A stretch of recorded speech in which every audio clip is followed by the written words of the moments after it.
So, good afternoon, everyone. My name is Shakil, and I welcome you all to this workshop on behalf of Mind Mingle. It's precisely 3:34. So, we are 4 minutes late, but we'll try to just start as quickly as possible. So, I'll start with a small introduction. Before that, let me just thank you all for joining this meeting on time. And people are still joining, and we are already live on Facebook. So if you want to share that link with your friends who you think may be interested in the same, can share it. The link is, you can search the Mind Mingle page on Facebook, and you'll be easily able to find it. And it is Mind Mingle Education. So Mind Mingle was started in 2014, and we work closely with K-12 schools, helping them shift from an exam-based education to a more meaningful learning environment. Through our workshops, conferences, and study tours, we expose educators to very practical and innovative ideas to follow a holistic approach to teaching and learning. So today's workshop is another such effort that will make you think and look at teaching and learning in a very different way. So we are using Zoom platform. For those who are watching us in Zoom, upon entry, your mic is off and your video is off. And for those who are comfortable, we request you to switch on your camera so that we all feel more connected. But in case your connection is not that strong, you are advised to keep your camera off so that you can hear the speaker clearly. There is a chat button where you can put your questions and your thoughts if you want to share something with others. And there's a raise hand option in case you have something in mind that you want to ask about. Then you can click on raise hand and we'll unmute you and you can speak. So you can make use of that opportunity too. So the theme of today's webinar is dyslexia is not a disease, it's a different learning style.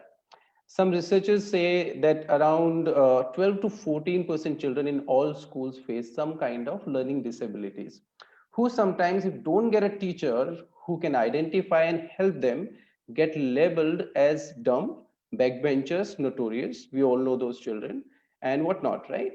So, but at the same time, it has been observed that the same children, if get right help at the right time, can perform extraordinarily. And we all know people like Richard Branson, Justin Timberlake, Jamie Olivers, etc. And so today's webinar is will be talking about the same, and the focus will be on dyslexia specifically. And I would like to mention that we have brought two amazing speakers who themselves suffered as dyslexic in their schools and now helping so many children with learning disabilities. So our first speaker is going to be Ersin. Ersin was raised in the UK. The great part of her life has been devoted to raising awareness of dyslexia in Cyprus. She is the founder and chairperson of the North Cyprus Dyslexia Association and has completed the Hornsby Diploma course on specific learning difficulties and disabilities in 2001. Ersin has been working for the United Nations Peacekeeping Force in Cyprus since 2003 as an information assistant in the Public Information Office. She is the author of her autobiography, My Life File, an inspiring book that recounts her hardship and joys of her life, her family, and her work as she moves between British, Turkish, and Greek Cypriot cultures. It also includes a revealing account of her battle with cancer. She writes as she lives with energy and humor. Asin has been a member of Crusaders Toastmasters Club since 2014 to 2018 and is actively working towards achieving her goals to become a motivational speaker. She has been a two-time TEDx speaker, spoke at TEDx METUCC, Middle East Technical University, Cyprus, on 10th March 2017, and also at TEDx EMU Eastern Mediterranean University on 8th of May 2018. In her spare time, she enjoys spending time with her two grandchildren, doing puzzles and public speaking. So ladies and gentlemen, please welcome Ersin. Over to you, ma'am. Thank you, Shekhar, and I would like to thank the Mind Mingle team for inviting me to speak at today's webinar. It's an honour to be here. Now, for over 30 years, I've been an advocate for dyslexic children. Children that are suffering in school systems that are not equipped to teach them in a way that they can learn. Developmental dyslexia is a learning difficulty that affects over 15% of the population. Dyslexic children have a normal or above average IQ, but most will fail at school due to a lack of awareness and support. And dyslexia is not only confined to school and only associated with reading, writing, and spelling skills. Other aspects of a child's life are a cause for concern. Dyslexia is one of the most common causes of loss of self-confidence in childhood. The social and psychological effects it has on a child can lead to misery, depression, and even suicide. As a dyslexic myself, and as the mother of 2 dyslexic children, I know firsthand how much of an impact dyslexia can have on one's life. Today, I would like to share my own story with you because I feel that we can learn from each other's experiences. And after all, sharing is caring. Now, as a child, I always thought that the only lessons that I would learn in life were lessons taught by my teachers at school. And I can't say I enjoyed any of those. But despite hating most of my days at school, I believe that I learned more about life during those years than any other time. I learned about disappointment because I was always disappointing my parents with low grades. I learned about shame because I was ashamed that I couldn't read and spell as good as my friends. I learned what sadness was because I wanted to make my parents proud of me with top grades. I learned about success, not my success, the success of my friends. But most of all, I learned patience because I knew one day I would prove to everyone that I wasn't stupid and I wasn't lazy. I spent a large portion of my youth trying to cover up the fact that I couldn't read and spell as good as my friends. I married at a very young age, 16 to be precise, because I thought that the only thing that I could be successful at was to be a good wife and mother. And I was right. I was a good wife and mother, but I needed to prove to myself first that I wasn't stupid or lazy. So when my children were old enough, I went back to college. And that's where I discovered the computer that changed my life, because I finally discovered what I was good at. I was like a whiz kid on the computer. I passed all my exams and was even able to help other students with their coursework. Students that could read and spell better than I could were coming to me for support. And when I discovered that there was even a program that could correct your spelling mistakes, it was like Christmas had come early. Now, that changed my life. And it was just something that, it was like Christmas had come early. And at that time, I didn't know that the difficulties I was facing at school was due to me being dyslexic. I discovered this at the age of 24 when my own child was diagnosed, because developmental dyslexia is actually hereditary. So somewhere along the line, a child has a parent, a grandparent, a cousin, an uncle, an aunt that most probably had difficulties at school but was not diagnosed at the time. They were told that they were lazy, they didn't try hard enough, and that's how they dropped out of school. But in reality, they were most probably dyslexic too. And until that time, all the blame for my underachievement at school was placed on my shoulders. That's a huge weight for any child to carry. Now, we were living in England at the time when my son was diagnosed, and after a battle with the local educational authority, he was awarded 5 hours extra assistant by a special needs teacher who would come into the school environment and assist him in small groups. Now, at that time, I remember feeling let down by the local authority because I knew that the support was nowhere near enough to address my child's educational needs.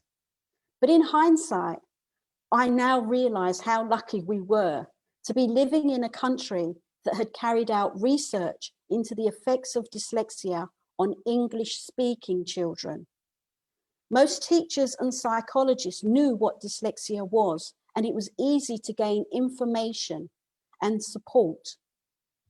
So when my daughter was assessed, it was like we had a lot more experience and knowledge to ensure that the assistance she needed was given at an early stage without much of a battle.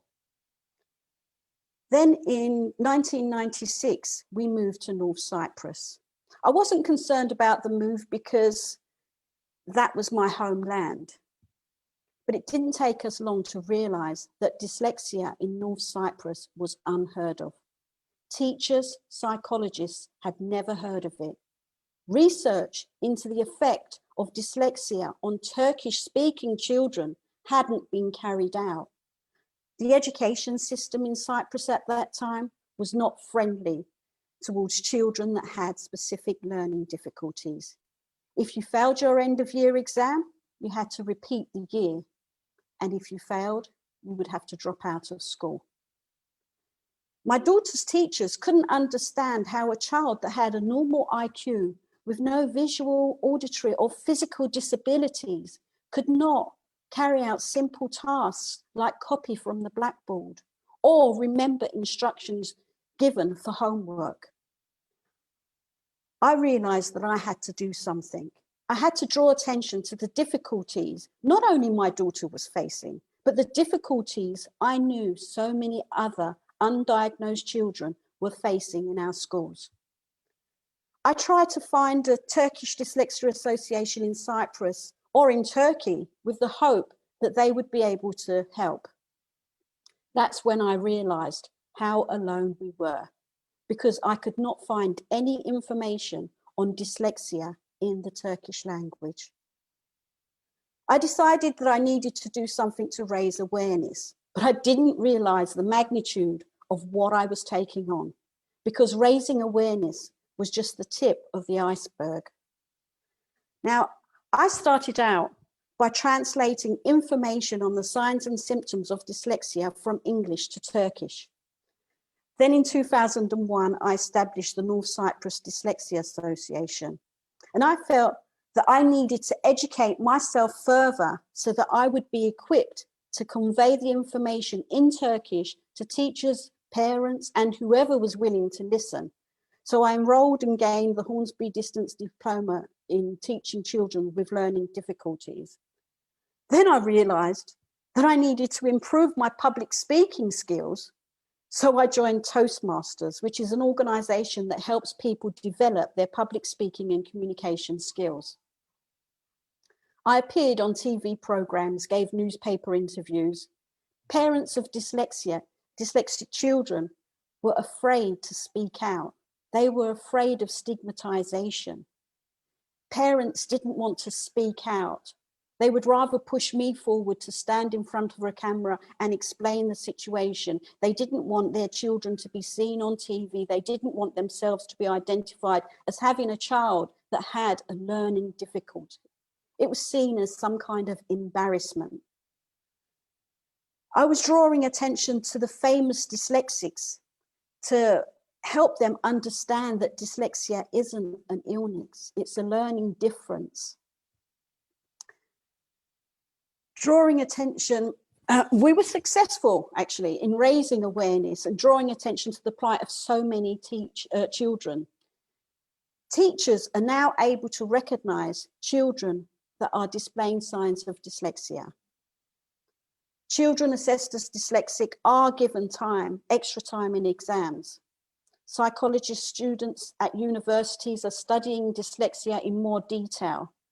Special needs teachers are focusing on how they can support children with learning difficulties. But this is not enough, because we need to look at the wider picture. Children are failing at school because they are not being taught in a way that they can learn. we need to understand one important point. There's a clear distinction between an inability to learn and an inability to learn due to the way that we're being taught. We need to take a look at how children are being taught in school. What teaching methods are being used to convey information to children? We need to create a reformed education system that embraces all learning styles, a system that allows children to learn at their own pace, using all their senses to enhance creative learning. We need to look at other countries like Finland, who are global leaders in education for many years. So what's the secret to their success? Well, first of all, they believe that stress is an important obstacle in any child's learning process. They do their best to eliminate stress in a child's life. Children don't start school until the age of 7 because they believe that they aren't ready to learn the skills of reading, writing, and maths until that age. Kindergarten is based on play because they believe that play is a significant part of any child's learning process. They don't have any culture of private education and tuition. All children go to government schools. They have less homework. Finnish students are getting everything they need to get done in school without having to worry about grades and busy work. They're able to focus on the true task at hand, learning and growing as human beings. Now,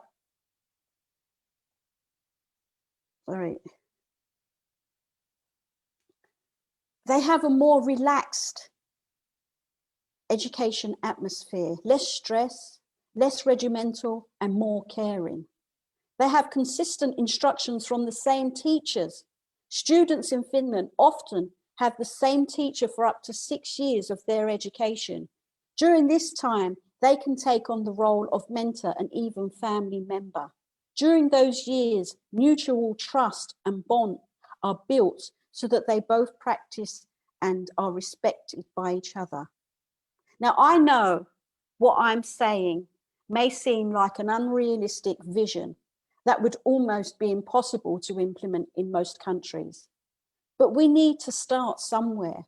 I believe we all have a responsibility to make sure that every child has an equal right to an education. We need to stop blaming our children for their underachievements and start looking at the reasons why they are failing, because their failure is our failure. Thank you. Thank you, Ersin. Thank you so much for a wonderful session. We will quickly move to the next session, and we will have the question answer at the end of both the sessions for some 25 minutes. So our next speaker, another very special speaker. We have done several workshops for teachers on specific learning disability with him, Dr. Senthilkumar. He is doctorate in medical and psychiatry, founder and the chairman of Helikx Open School, which is a very innovative school for children with learning disability that is located in Salem. He's a pioneer to start an educational institution to help children with learning disability and difficulty in Salem district. The principal of the school says, "Can you teach me the way I can understand?" He strived hard to make his dream a full-fledged residential school with a state-of-art facilities which can cater to 150 students with learning disability every year a reality.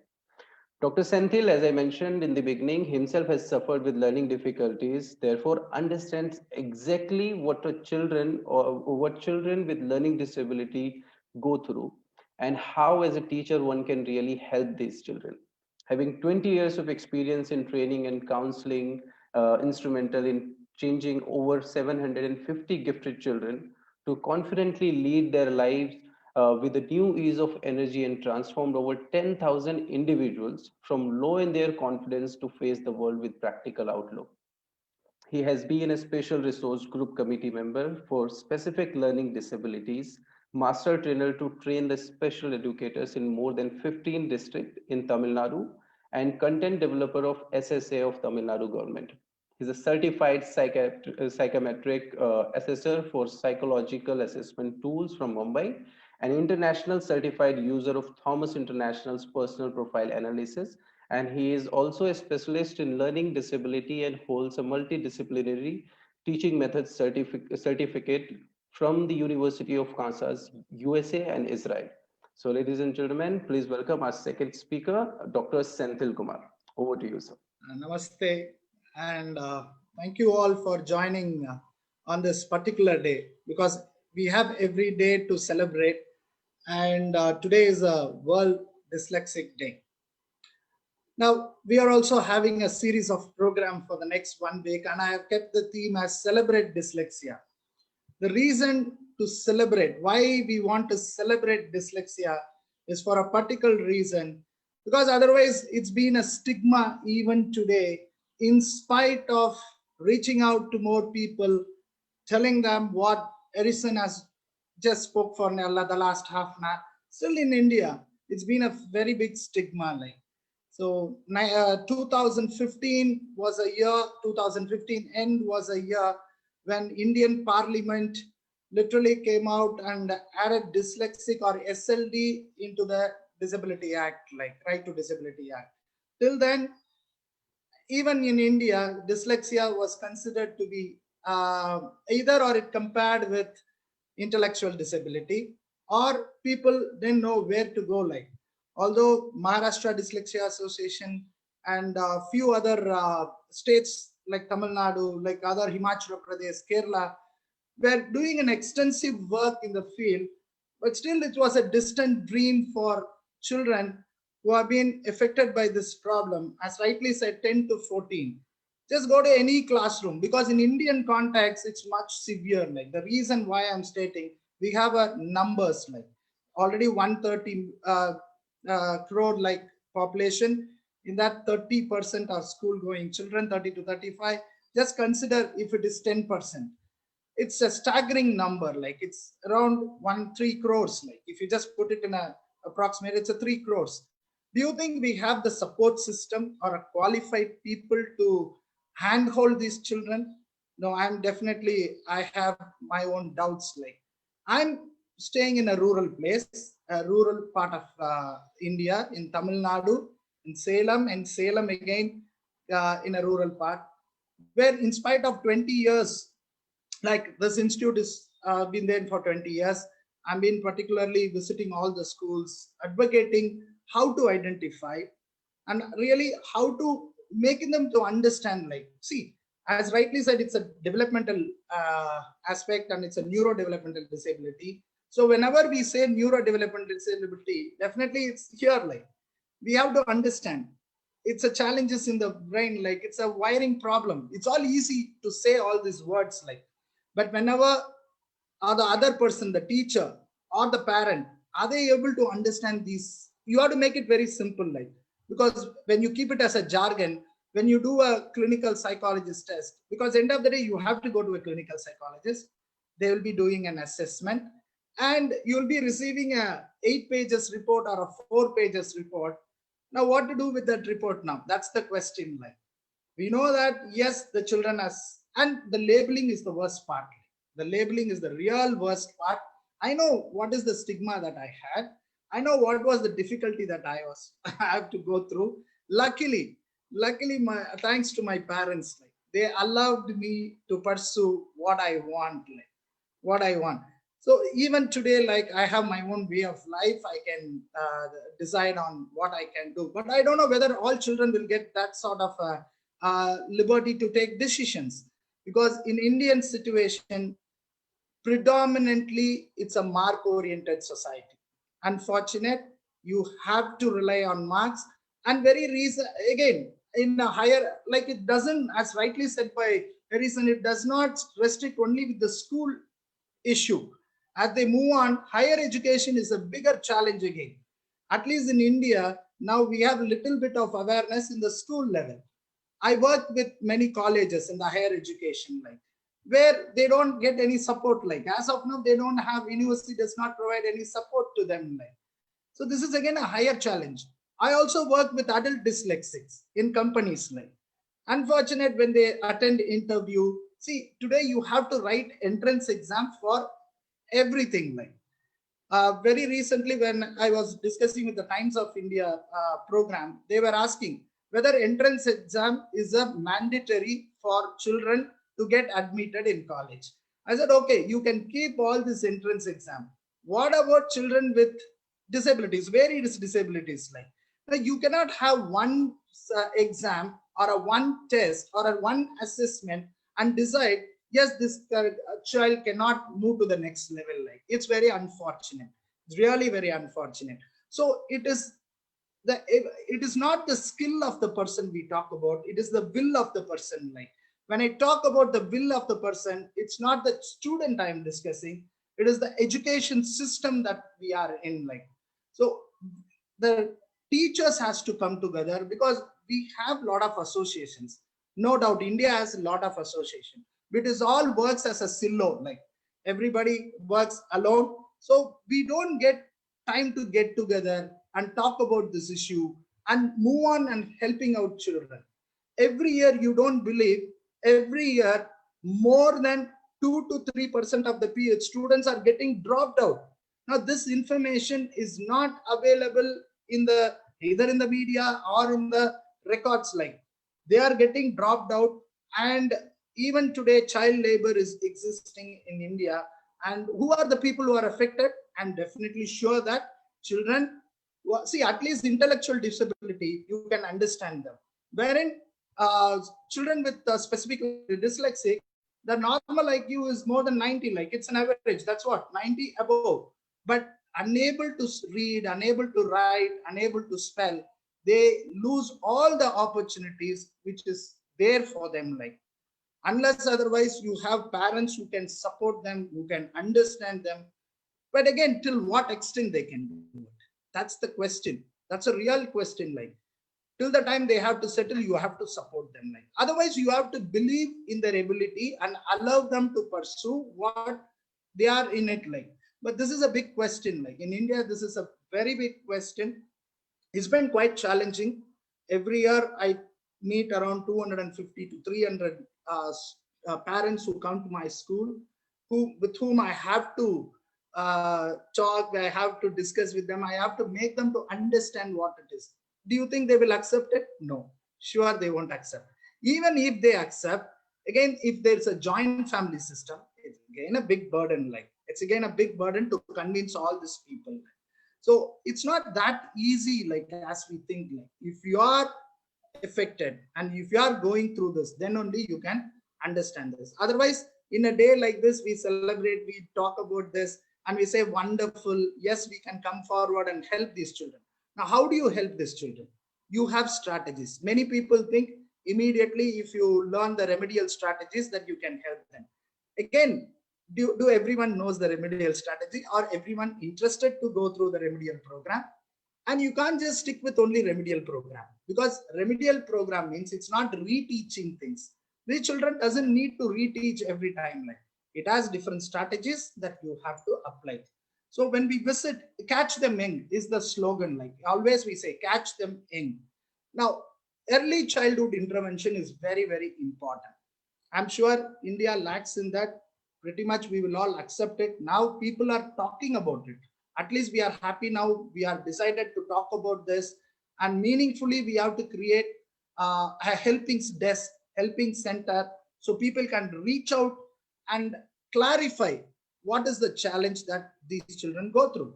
Now, most important thing, the self-esteem is a very, very important thing. Now, whether you are studying or not studying, self-esteem plays a higher degree for any success of a person. Success means doesn't the mark I'm saying, a successful and being happy in life. Now, are we having any sort of program in building the self-esteem? We have to ask ourselves. Like, then in a school, we need a psychologist, we need a social worker, we need a professional counselor, we need occupational therapist, we need a speech therapist.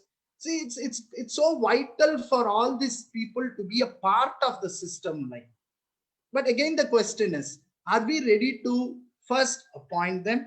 are very ready to take them along on the board, understand the language that they speak, and allocate the time in your own timetable.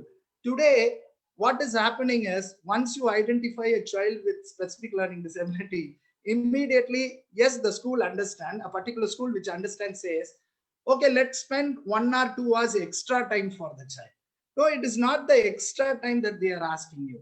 It is the time within the time framework that you have to create. You have to create a space for the children where they can be a part of it and feel as if, yes, I'm quite normal as like anyone, but this is just the challenge that I go through. See, orally, you can't see, when you see me, you can't identify that I have these challenges. Where does the challenges come? When we put it in writing, when we do that comprehension, those where the challenges really comes in. Today, okay, technology is there, but do all children have the technology support? This pandemic in India, at least, have proven that no digital world, in spite of calling ourselves, yes, we are moving through a digital and helping our children through remote learning, it's not happening. More than 80% of the children, even today, they don't have the accessibility to even a simple system that they need. Like, yes, I have around 70 children in my school. Out of that 70, already many of them are dropouts. During this pandemic, they've dropped out because they don't have the system. Even a simple system they don't have. So please understand, things are very, very challenging, very, very challenging for children with specific learning disability. Although this is not a kind of a disability that we need to get worried. We don't want any sympathy. Okay, we don't want any sympathy here. Like, we want understanding and a deeper understanding of the micro level challenges these children go through. Now, what is our challenges? We call it as it's an information processing challenge. Whenever we say it's an information processing, immediately people think it is a too technical word. Actually, it is not any technical to do it. Like, it's not like a rocket science where you have to do a lot of. It's a simple understanding. All that the request on this platform, please consider these children as normal as any people. That's the first thing you have to do. They are normal, and give them the space. Okay, we talk about multiple intelligence. Okay, in India, again, people say that yes, we have multiple intelligence that we follow in our school. But again, the question is whether you have a zone for it. Even if you have a zone, do you integrate them into curriculum? These are all a very important question for me. Let me give me an example what I mean by that. See, in our school, like we have a zone. We have 7 zones. We have to create one more zone, but at present we have 7 zones. Most of the children come from a farming background. Okay, when they because still it's a rural space. Okay, most of them come from a farming background.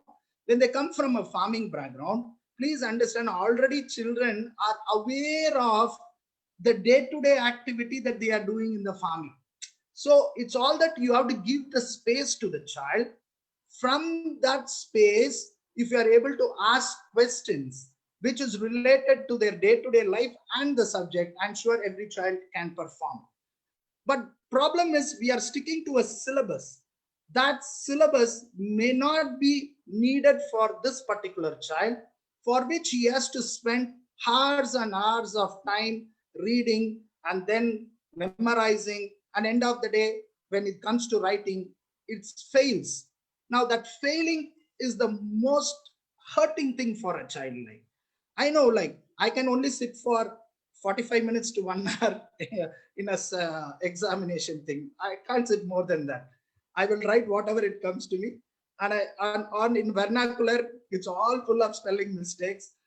Every time I used to fight with my teacher, like, when I'm not able to do it, why are you compelling me? Like, so I still remember during my ninth grade, I had a fight with my teacher and I walked out of the class. Like, when I walked out, it was considered to be it's not the expected behavior of a student when he walks out of the class. Like, so I was taken to the principal, then the disciplinary committee came in, and those days, you know, that they were not aware of what this dyslexia is all about, or so I have to go with all these challenges. Luckily, Luckily, I was a sports person. I was a sports person. I was in NCC. So most of the time, somehow I made myself to bunk the class and to be part of those sports activity and other things. I brought little laurel to my school. That saved me. Literally, what saved me was bringing that little laurel in the sports, and other things saved me. Otherwise, I'm sure I would have been a dropout. My father would have taken me to some other job where I should have started as working in a factory or so like. So luckily it didn't happen. Thanks to my parents again. Thanks to really my parents who really understood what was the challenge that I was doing, although they didn't know what I was going through. But they find, okay, this child is bright, is orally is able to do it, and he seems to be a very natural leader because I stood for the election in my school and I won the election. So that leadership was there like. But school does consider all this thing as a parameter for success. Maybe for few, I don't know for all children whether they do it or not. So this is where an understanding or a broader understanding should take place, and more the broader understanding, some kind of change is important in the system. Okay, now the NEP, now let's talk about the NEP now, new education policy we talk about. If you personally ask me if it is a new education policy, okay, for the term it is a new education policy. Otherwise, what was there in 1970 is again we are revisited and we are bringing it now. Now again the question comes here: are we going to give the rights or the kind of vocation that you need to choose? Okay, the vocation that government says that you can introduce right from 6th standard, like 6th grade. The question is, which vocation you are going to give them? Are you again going to restrict that vocation for these children, or it is going to be another extracurricular activity? Now, most of the time, it becomes an extracurricular activity. No, these children doesn't need any extracurricular activity. These children need the space that is required for them to exhibit, to just show their talent, to show their ability.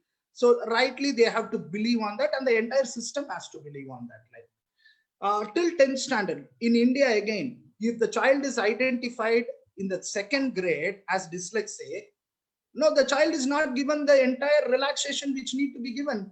Now, I still don't understand why it is being done like. Yeah, you can give 1 hour time, extra time. You can give the gadgets. You can allow them to move on with the minimal required subjects that they can do it. It is the will of the headmaster or the principal who can decide on this. See, I'm fighting in my place where, in spite of identifying them at the age of 12 or 13, the government says you can give a calculator for the mathematics class, but he is not being provided. Why it is not being provided? That's again a question mark. Who has to decide this? Till the time he has to come to the 10th standard board, this fellow has to go through this agony. See, it's a sheer agony, like in every day inside the class. His self-esteem is literally going down. Let us not do that. What is wrong in giving a calculator? Now it's up to him to decide whether he needs a calculator or not. If he needs a calculator, give him a calculator. Let him do that exercise with the help of that instrument. As rightly said, today the technology is there for the children. If you have OneNote, in OneNote you have immersive reader. If you teach immersive reader to the children with dyslexic, I'm sure he will able to manage the day-to-day activity or even the examination. See, in our school, we allowed them to take the examination in the system. Like, what's wrong there? End of the day, the child has put in effort. See, all the children put effort. Like, please understand. Don't think these children will not read. I know that how much time they invest on reading and how much help they take from their peer group, that peer tutoring. They believe in that peer tutoring. Like, end of the day, after putting all this effort, it's quite unfortunate when they get 0 or 40 or 20 and you measure their intelligence only with that score. So my only request, we have been doing a lot of seminars, awareness, but even today, most of the teachers or parents finding to understand the challenges of children with dyslexia. There are other areas are there, dyscalculic or there, dyspraxic. Now today we are able to find more children with dysemia, with high attention deficit and hyperactiveness. Autism, off late autism it's not on the rise. Now only we are able to identify autistic children. Do we have specialists? Do we have resource people? Now you can't expect everyone to become a psychologist, everyone to become a special educator. It is not needed. It is a teacher understanding. The teacher is more than enough. A teacher is more than enough to understand how to teach these children little differently. That's all. It's just the wiring issue. They are very talented. But again, let's, by giving the example of Albert Einstein or Steven Spielberg, Tom Cruise, like that, let's not come into an understanding where all children can be a genius. Like, let's not do that. Most of them will be as normal as you and me, but they need a space. End of the day, my only request to this August gathering, please give them the space, give them an ample opportunity. Don't label them.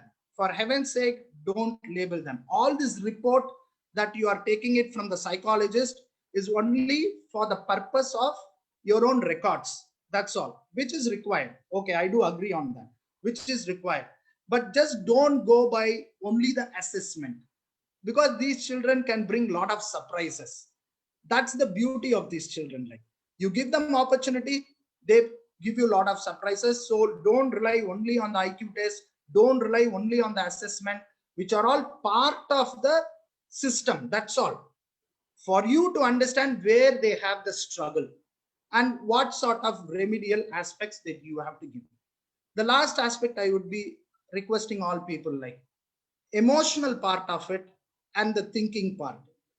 Please, these two doesn't have any syllabus. Okay.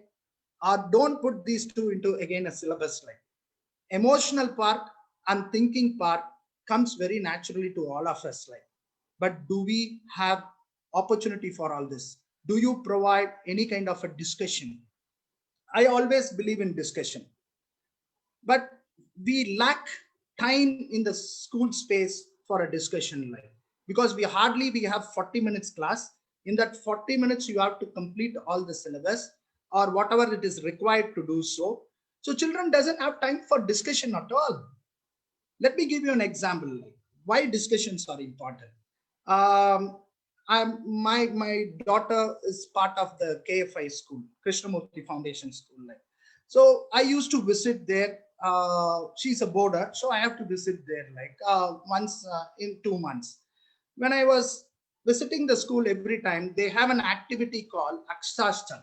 That means in the evening, they have to see the sun setting. 15 minutes, they have to sit and see the sun setting. Like, I was also part of that exercise whenever I used to go there. Like, then this was happening every year. So in the 3rd year, I was just discussing with one of the child, was not dyslexic or anything. Like, was a child who was looking into that activity. I was asking her, does this conveys any meaning to you? Does this, you learn something from through this activity? The answer was amazing. Like, she said, uncle, I was looking at the cloud, because whenever it's a sunset, you have to look at the sky and the clouds. Like, I was looking at this cloud for last 3 years. Like, every time I used to get little bit of fear or afraid when 2 clouds are going to come closer. He thought something is going to happen. Okay, that's the understanding of the child. Something is going to happen. But at last I found, uncle, the 2 clouds came together without any destruction. It just moved away with the same size and the same manner which it came. So end of the day, she said, if the conflict of the people can be overcome like this, how beautiful that life would be. See, this is one thing emotional class cannot teach, or a thinking class does not teach. The child has observed the nature. She has learned from the nature. Okay, so allow them to be a part of the nature. Like, I still remember an organic guru of India, Dr. Nammalwar, with whom we work. He always says, allow the children to touch the mud. Those children who touch the mud will always touch the sky. Like, that's the famous phrase he has. So we have to allow them to be part of the nature. Children, I'm sure any child who's part of the nature is going to learn by his own observation, is going to learn by his own understanding with the nature. Like, and I'm sure children with dyslexia can do better when they are with nature. That's my observation. So thank you very much for the opportunity. I really thank Shakil and Naveen.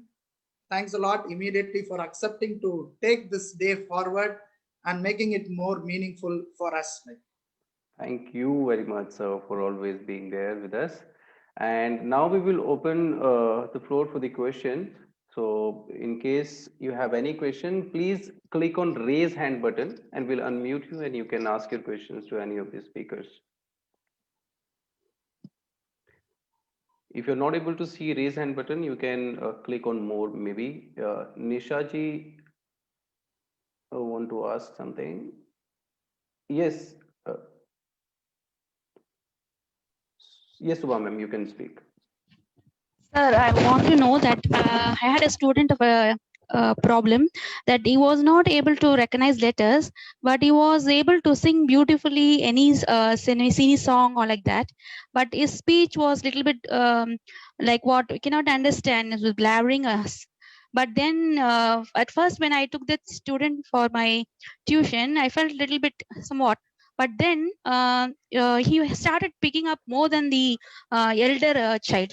So I was really happy that I made a child to learn. But I felt difficult when I was teaching him to recognize letters. He missed that recognition. Now, how to help him, sir? I think Harrison ma'am can answer, so that I will. Ma'am? Hello. Yeah. Can you answer this, ma'am? I think music and dyslexic children, I mean, the written word is difficult for dyslexic children to decode. And that's why we're always talking about using multisensory teaching techniques to be able to teach children. And that the same goes with music. He may have learnt the tune of the song and he can sing along with you, but when it comes to writing down the notes or the things, he's having difficulties. So you need to make it as using all their senses. What we use is touch, feel, different kinds of materials to reinforce the written word so that they can make associations and links to the words, which will help them remember. Because we need to also realize that most dyslexic children have short-term memory problems. So what you're actually teaching them, they will forget, and they need to be able to make a link to what you are teaching them. And when we're talking about written text, say we have the word cat, it's written, it's text. They can't associate with that. They need to know that the cat, the feel of the cat, they want to touch the cat, they want to hear the cat purring, they want to see the image of the cat, to be able to make that association. Then it becomes embedded in their memory. But otherwise, what we're teaching children in the classroom, and that's why we're always talking about different teaching methods, because if we incorporate many teaching methods as we can that address multi-sensory teaching techniques, they will remember and it will become easier for them to learn. I'm not sure if that answers your question.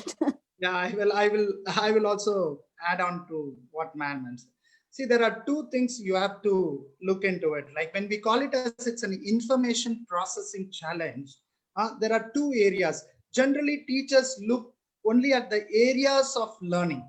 Okay, speaking, writing, listening, all these things are called areas of learning. Now, don't just look into the areas of learning. There is something called stages of learning. Okay, that stages and development is very important. If you don't, in the stages and development, we talk about attention, we talk about executive function, we talk about memory, rightly said, then the creativity, then the motor action. All these things has to be looked into it. But unfortunately, what we are looking at is only the area of learning, and we are saying this child has a spelling mistake. This child is not able to read. Why is not able to read? Because of the perpetual skills, they might have some problem. The perpetual, see, in executive function, there are 3 areas. One is in the short-term memory, because again, there is another area, we call it as working memory. Okay, the children have to hold on to the information, and then from the long-term memory, they have to retrieve it, and then they have to answer it. This is where ma'am said the children have, they will be holding on to the short-term memory, like. But when it comes to the long-term memory, this is all process. Little bit, it may look technical. Actually, it is not technical. It's very easy for you to understand. One is the working memory. Second is the inhibitory control we talk about. And the third one is the mental flexibility. Now, these are all very, very important for you people to understand. Once you understand the core area, that's where I call it as, we look only things from a macro level. Okay, try to look into the micro level of it. Once you look into the micro level, your understanding will be little clear.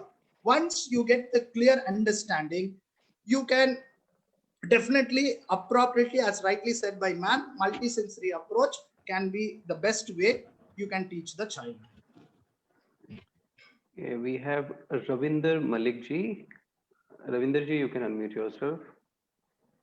Hello, first of all, good morning, sir. Yeah. And sir, there is a child, and whatever I teach him, he forget on the spot after a few minutes, and he learned the things very means we can say he crammed the things, and after that he forget all the things. And second thing is that he don't follow his parents' advice and our advice. One time he follow, but second time he forget to follow that. And I want that how that student can be learn, and I want to change his behavior so that he can change his all that behavior which he is following that is not good for him. And learning and growth also I want. So what should I do? This is my question, sir. Shall I? I'll Yeah, start. yeah, you can. With the child forgetting, again, this is what we was talking about, the memory, and repetition is very important. But what it also is important for dyslexic children is when you're giving a child instructions, verbal instructions, you need to limit the amount of things that you're actually asking that child to do, because the longer the instruction, by the time, say you say to the child, go to your desk, take your maths book, open page 4 and answer question 21. By the time the child goes to his desk, he's forgot what he was supposed to do. So we need to try and restrict the amount of instruction that you give to the child so that the child can remember, or repeat it a couple of times so that they remember, or ask them to repeat that back to you so that they could remember. So there are different techniques that we can use to try and reinforce what we're actually saying to them verbally. But again, the more we can use visualization on different techniques, it will be more helpful for the child to retain that information. Over to you, Dr. Subha. Yeah, thank you, ma'am. See, it's rightly said, like you can't rely on one strategy, okay? And you can't generalize things also. By generalizing, sometimes we might misunderstand certain concepts. So that's where there are more than 10 strategies are there. As of for me, like there are more than 10 strategies. In that 10 strategy, again, we have to see the condition. See, this is called as a condition. That's why in the banner you could have seen, like in the today's banner, dyslexia is not a disease. Okay, it's not. It's called as a condition. Now, what do you mean by condition? It's going to be there for lifelong. Okay, either you can minimize by giving coping up strategies. That's all. The minimization can be done through a reading strategy or writing strategy, spelling strategy, visualization strategy, or thinking strategy. There are a lot of strategies are available. Like, so through that, you can only minimize that. And again, there are 8 areas that again you have to look into the child life. One is the sense of self. You have to look into it. Then there are fine motor, gross motor areas that are motor checks has to be done. The communication or the language, understanding, then comes to the emotional part. All these things, there are 8 areas which you people have to collect data first, for which you have to observe them. First, you have to give them opportunity. Many people ask me like, how long we can give this opportunity, sir? It's lifelong. It's lifelong. For me, even today, I make the same mistake. I will share an interesting thing when I did my doctorate, okay, when I did my PhD. The first question asked by my professor, my research supervisor, he was my HOD, okay, he was my head of the department in Coimbatore, where I studied in the post-graduation program. He asked me like, okay, I can take you as my research student, like, but who is going to write for you? That was the first question he asked, because you know that end of the day, in a research paper, you have to write 280 to 300 pages, like. So I said, that's the reason I have selected you, sir. So you can help me out. You can keep people. So what I used to do is, I used to record the entire thing. I send it to him, and he will see. That's the wonderful, like that. You need such understanding, people, and you need to understand a micro level of challenges that you have to do. Because in this type of question and answer, getting specific also little difficult, because we don't know the condition of the child. He might have a comorbid challenges also. He might have a comorbid challenge, or he might have a developmental delays in his during the process. So we don't know the other condition of what the child is going through. So it cannot be a general answer. But there are strategies which, if you are able to spend time, and if you are able to really understand, it's very simple. You have to spend just half an hour a day. We are not asking more than that. Spend half an hour a day. There are tons of material available in the Google now. There is always you can rely on. So by which, yes, you can help these children.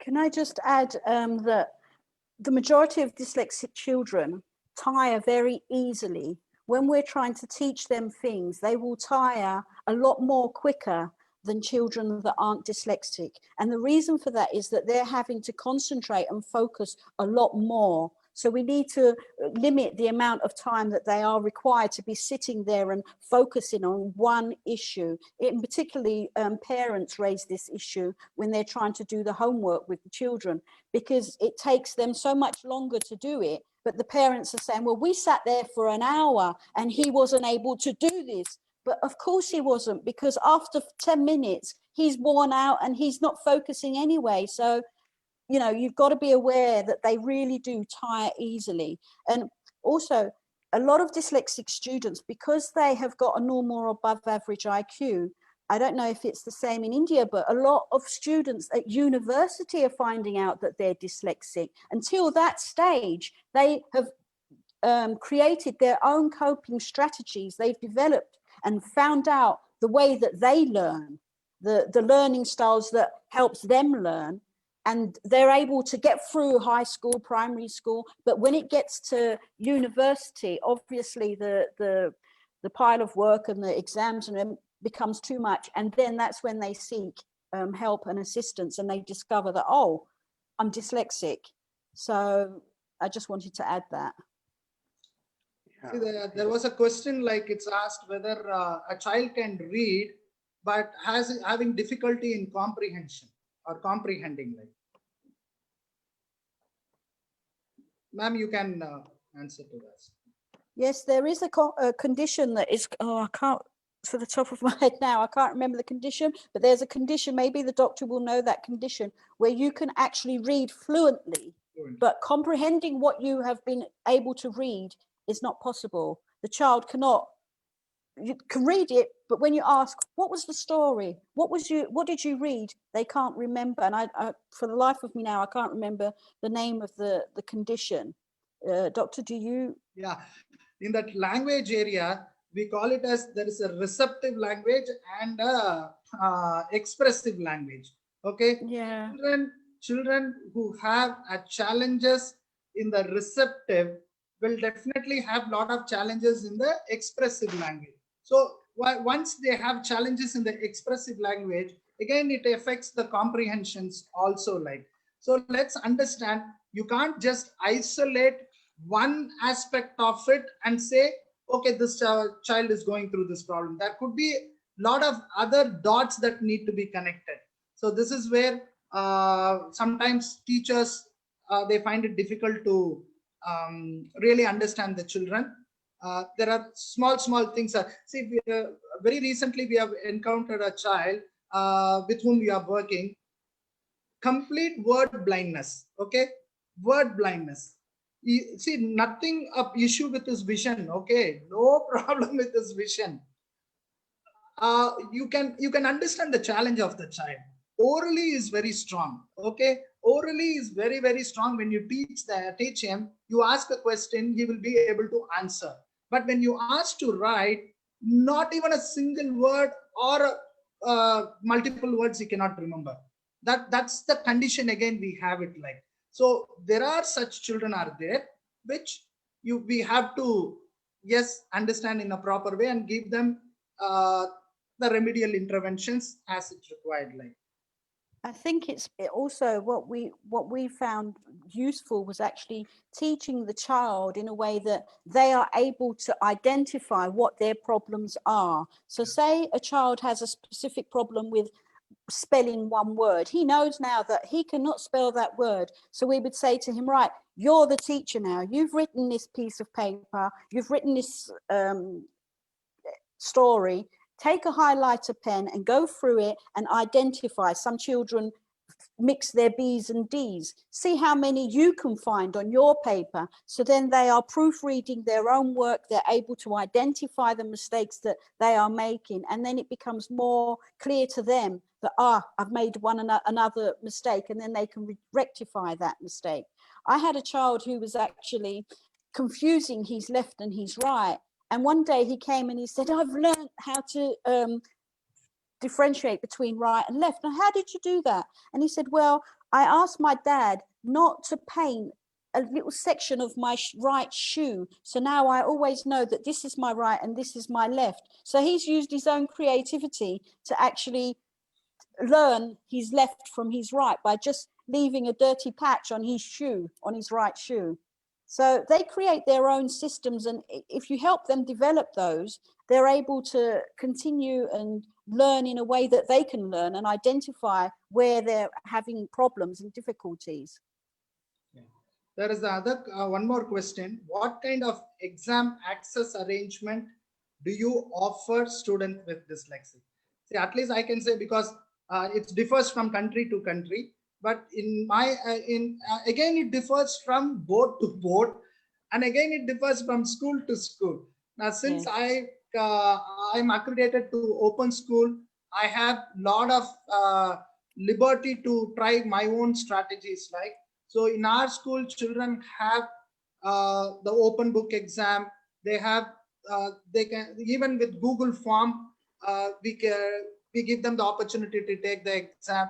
And there is always the usual examination pattern is there, but we rely more 30 to 40% on their experimental aspect of it and the observation part of it. For that, we value more than 40% of the marks. Like, other things are equally distributed. Technology to 20%, 30%. And of course, when it comes to the final exam, yes, they have to write it, no doubt about it, but not in the usual term exams. Like, in term exam, they have all these liberties, which that they can approach the exam, and we also agree to whatever they have scored it. Like, that's how we are doing it. Yeah, because in the UK, the exam system, basically, they are not allowed to deduct any points for, say, spelling mistakes.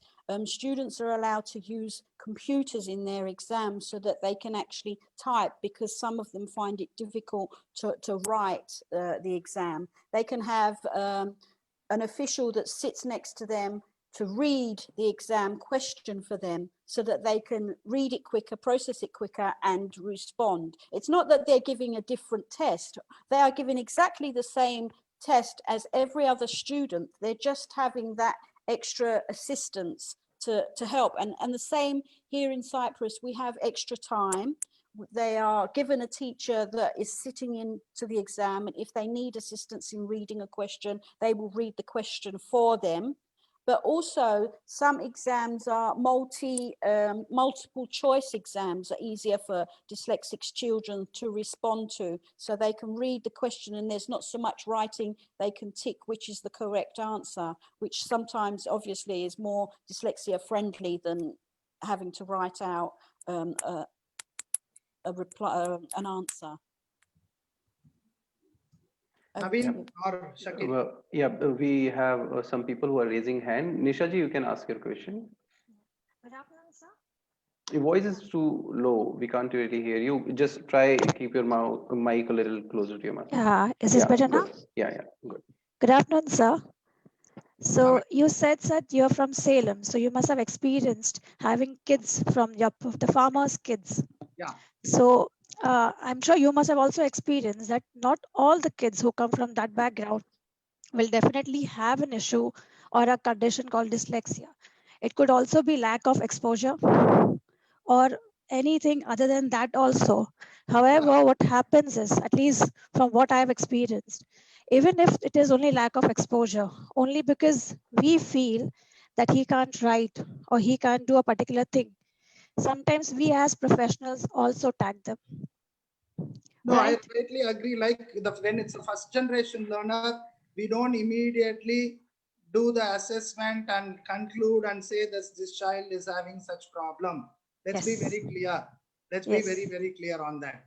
Because in spite of all the assessment, we wait for more than 6 months to observe when such conditions prevails, like when they come from a background where they are the first generation learners.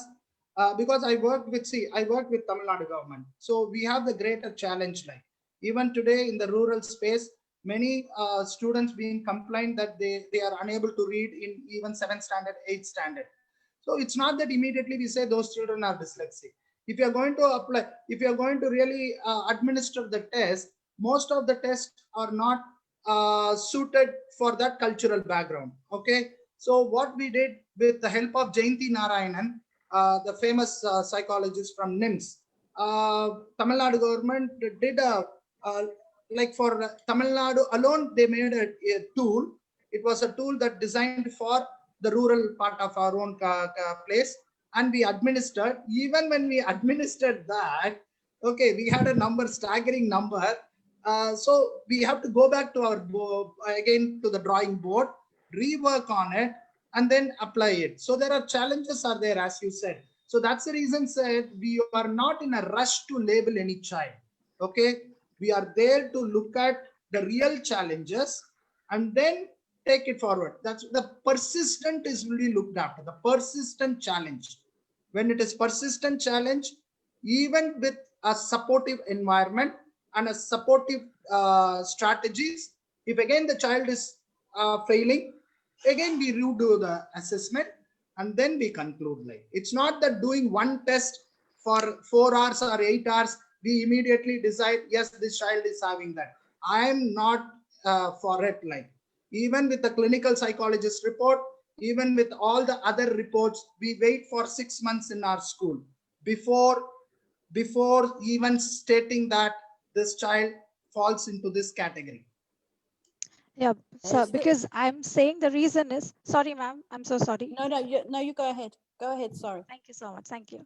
The reason I'm saying that is I appreciate what you said. At least other professionals who are in the same field can understand, because as a layman, as a farmer, the father of the child, imagine he's been introduced, the father himself, to a speech therapist, to an occupational therapist, to a clinical psychologist.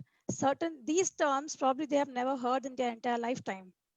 And for them to know what exactly is wrong with my child, for them academics comes later. Secondly, you, as you said, sir, first you to get the child a paper and a pen to start writing, or you try to see the child, test the child. It could be not his or her day that day. So he may not perform the right way. But then that would be one thing, will be judging the child completely. It does happen, not everybody, but there are certain places where it happens. Like the speech therapist might have a conclusion, the clinical psychologist might have a conclusion.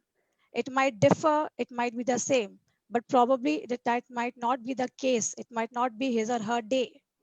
and that's why he's performing. But then I really appreciate that you say you have a span of 6 months to decide. And that's really nice. Thank you so much. That was really kind.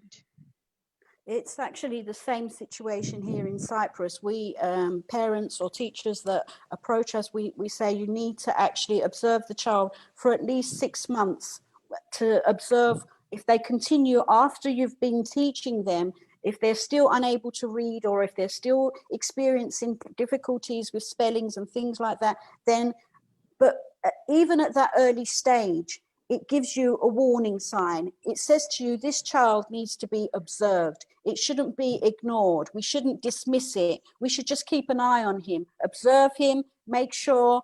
And then after 6 months, if you feel that there are still continued problems, then you go forward with further assessments. But I totally relate with the parents.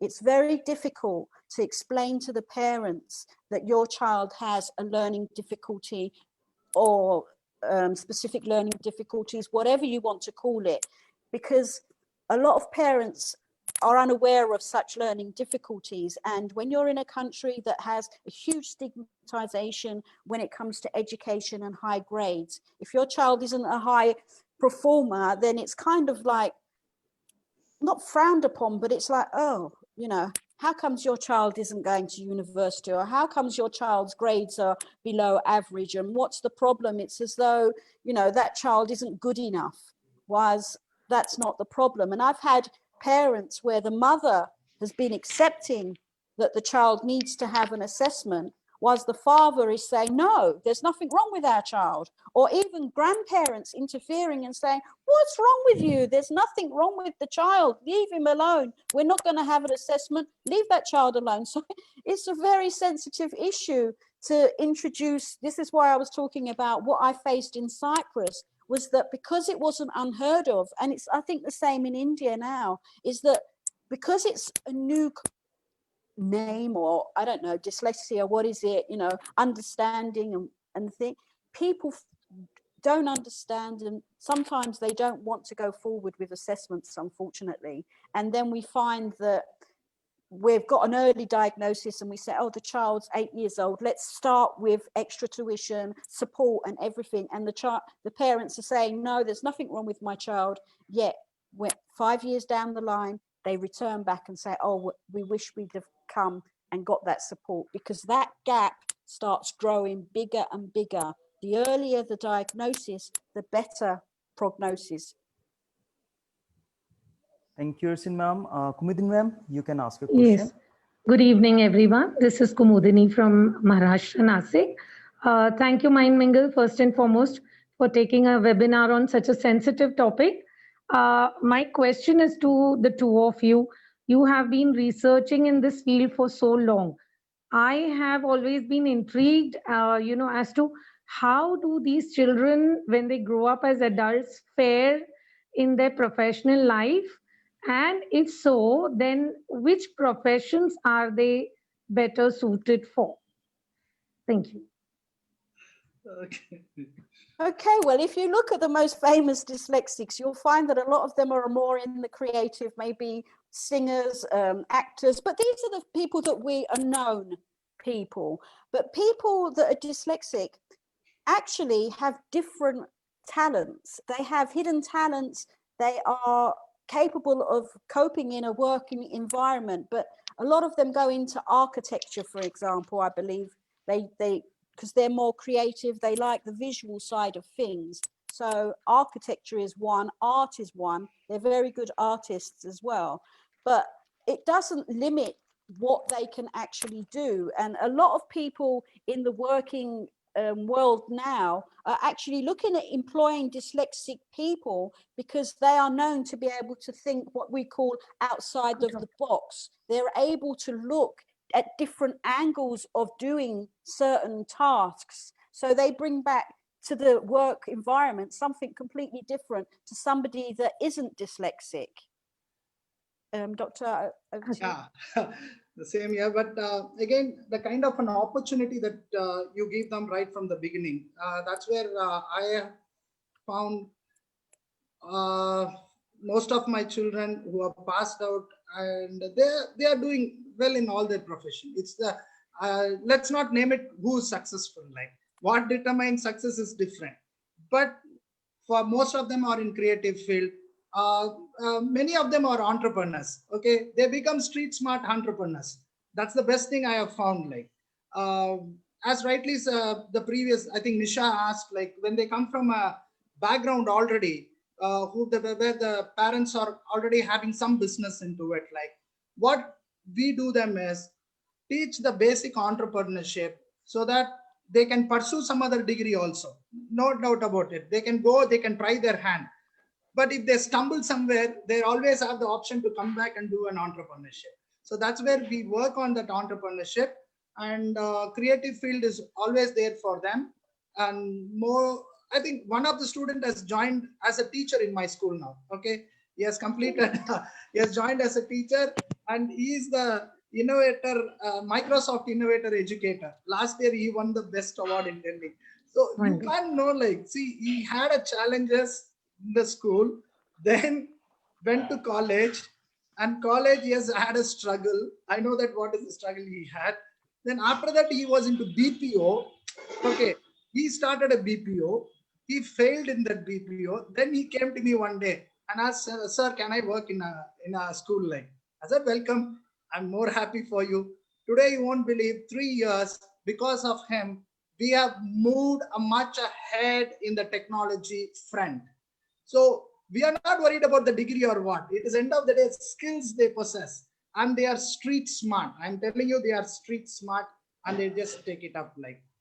So once they find what they're actually good at, they thrive in that field. They give 100% because they've always, throughout their education, a lot of dyslexic people, like I mentioned in my talk, they are knocked down all the time. You're not good enough, you're stupid, you're not trying hard enough, you're not doing this, you're not doing that. And when they actually discover what they are good at, like when I discovered the computer, I was like, wow, this is really easy. And what I found to be really easy was difficult for the other students that could read and spell better than I could.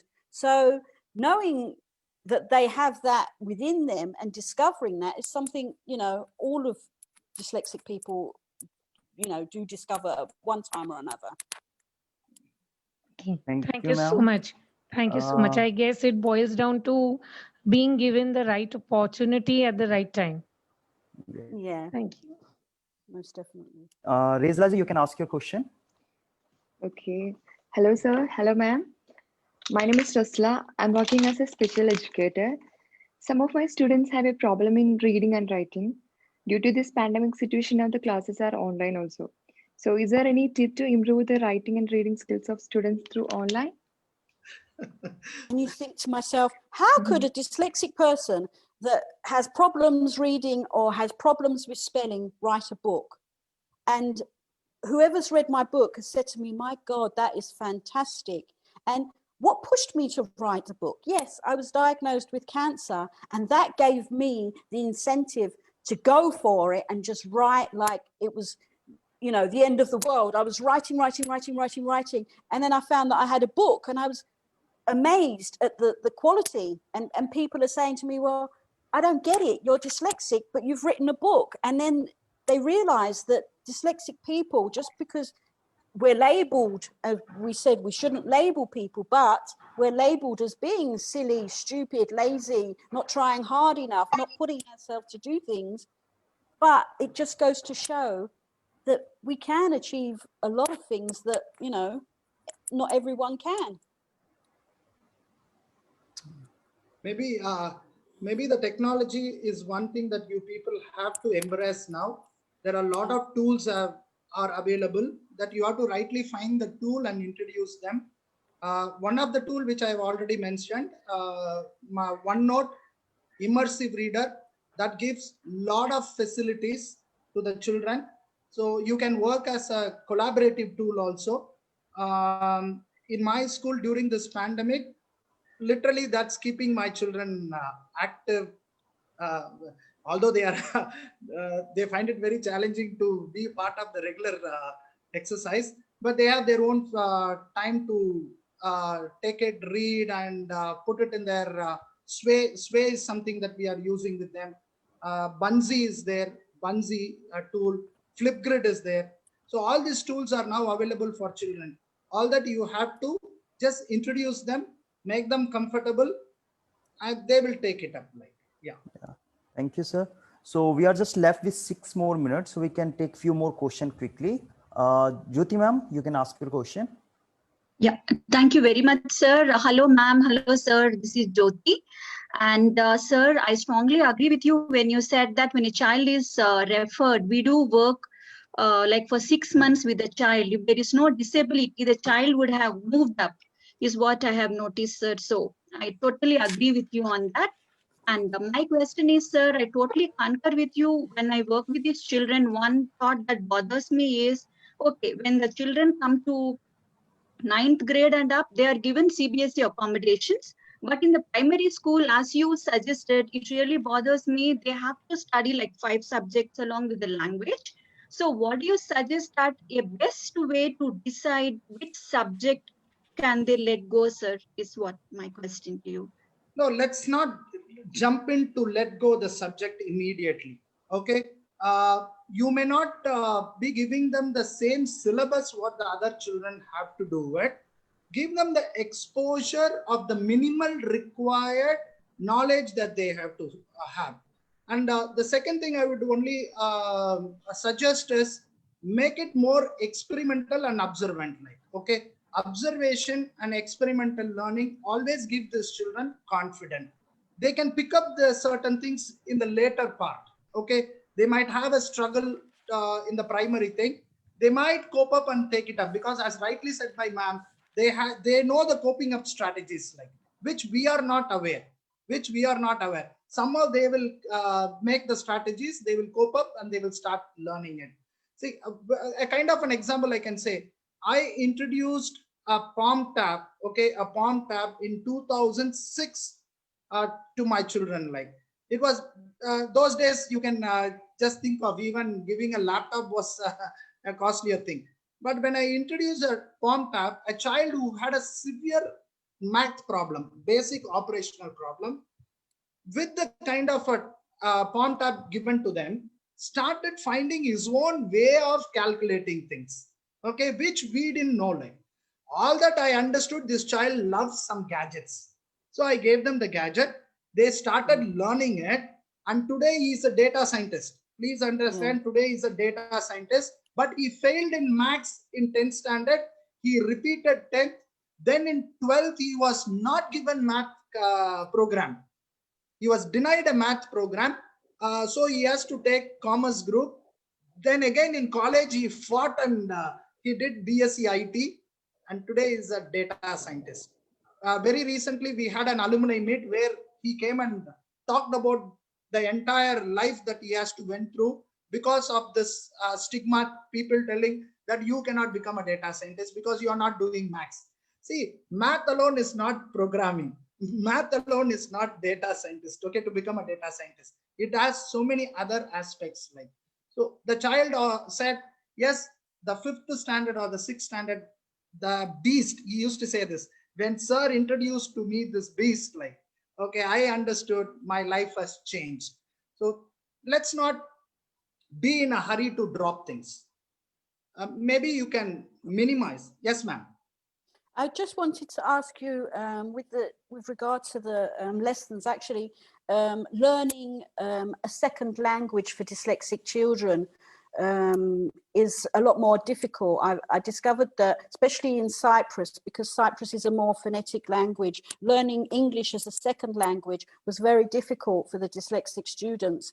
And we received advice from his tutors in the UK that actually to focus only on one language, so that they develop the skills for that language first before any new language is introduced to the child.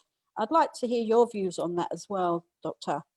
Yeah, it's the same here also, ma'am. I agree on the same point. Like the vernacular, when it comes to the vernacular language, again in India, that you have to go with 2-3 languages. Like, okay, some schools they have to read 3 languages. Some school it's 2 languages.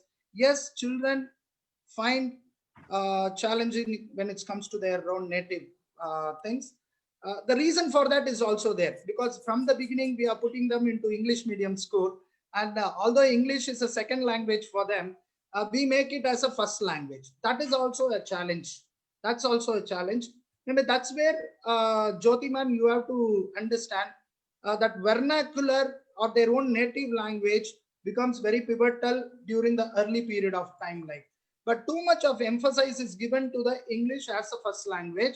That's where children with dyslexic find so challenging not reading the English language, either their own vernacular language. So in my school, I make sure they stick on to their native language predominantly. The instruction in classroom is also recommended that. And then when it is required, yes, children will learn the language. English is for a medium of communication. I'm sure they're going to have a spoken language. That's more than enough for them. And even if they get 35 marks, 45 marks in English, it's more than enough. They can survive. School is all the survival for the children.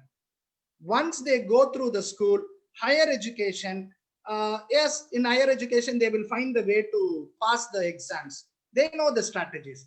But when it comes to now, at present, I work with a lot of companies with adult dyslexic. The problem with adult, nobody has touched this topic, adult dyslexic, at least in Tamil Nadu. Okay, I'm the only guy so far. I'm doing a bit of research in it, because I know the challenges I went through.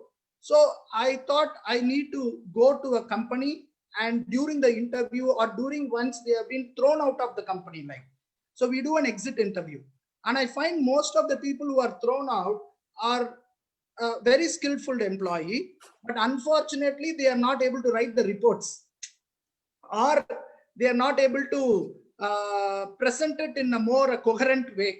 It's all, there are a lot of other challenges which provides there, or their executive functions, they have a challenge. The executive function is a big challenge for children with SLD, the planning, prioritizing, sequencing, emotional, because of that emotional problems, because of all this, because he cannot tell an employee or an employer that he is going through this challenge. Now, I had this problem. My first job was in a hospital. Okay, I was an administrator and a counselor in a hospital. It was a dual position, the role I hold. I have to call for a meeting of all the doctors and support staff. Now, what you have to do, you have to write a letter, right? You have to really draft a letter. Drafting the letter was an issue for me, because there will be a syntax error. There will be a lot of challenges in that. Spelling mistakes will be there. So I went to the chief doctor and I informed him, sir, I have this problem. So can you just help me out in drafting the letter? He's such a wonderful person. He just smiled at me. He wrote the entire draft to me and said, please go and type it and send it in the mail. Otherwise, if that day, if he has not helped me, I would have resigned and will be out of that job. So lucky for me, I had people who literally understood the challenges when I addressed them. Okay, but it not be the same for all the children. So that's the reason today I extend my work even to the adult dyslexic, and there's a big challenge.